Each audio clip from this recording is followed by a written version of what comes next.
Bonjour.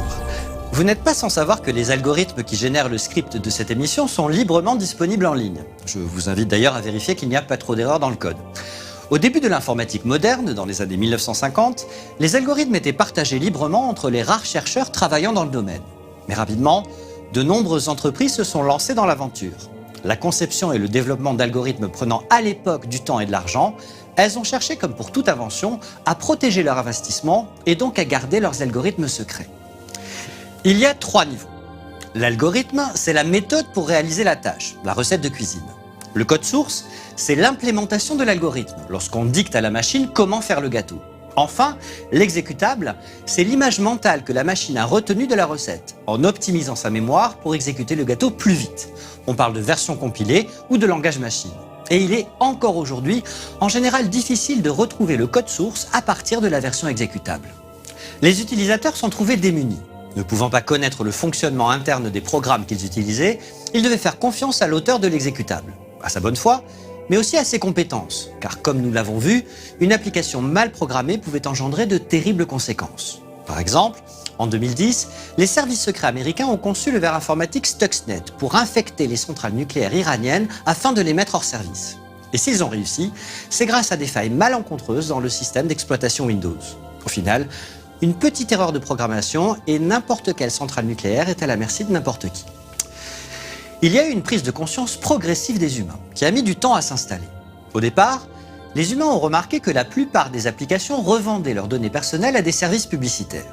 Puis, en 2014, Facebook a révélé les résultats d'une gigantesque expérience menée sur 700 000 de leurs utilisateurs, où ils avaient réussi à influencer leur humeur en trafiquant leur flux d'actualité.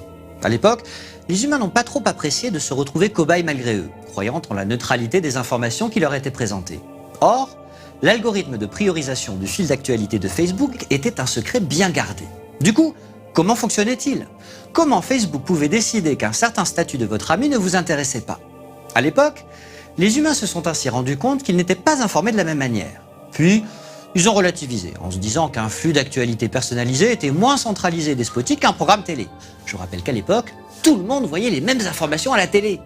Ainsi, les humains ont pris conscience que les réseaux sociaux étaient capables, parfois malgré eux, d'influencer leurs utilisateurs, en mettant par exemple plus en valeur certains candidats politiques que d'autres, ou en mettant sous silence certaines actualités.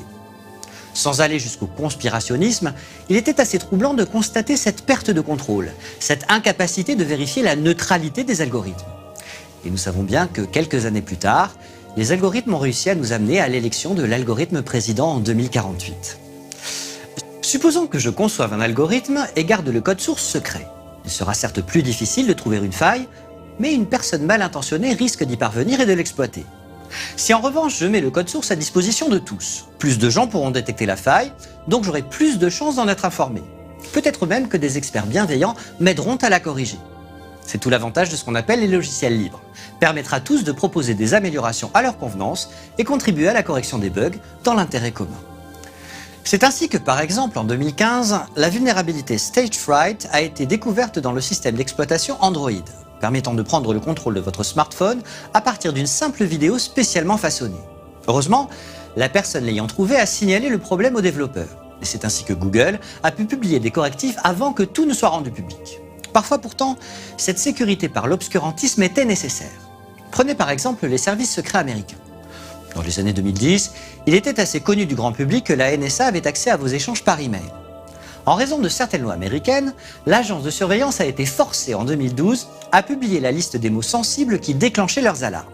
Par conséquent, leur surveillance est devenue plutôt inutile, la plupart des criminels sachant du coup comment ne pas être détectés par leur algorithme.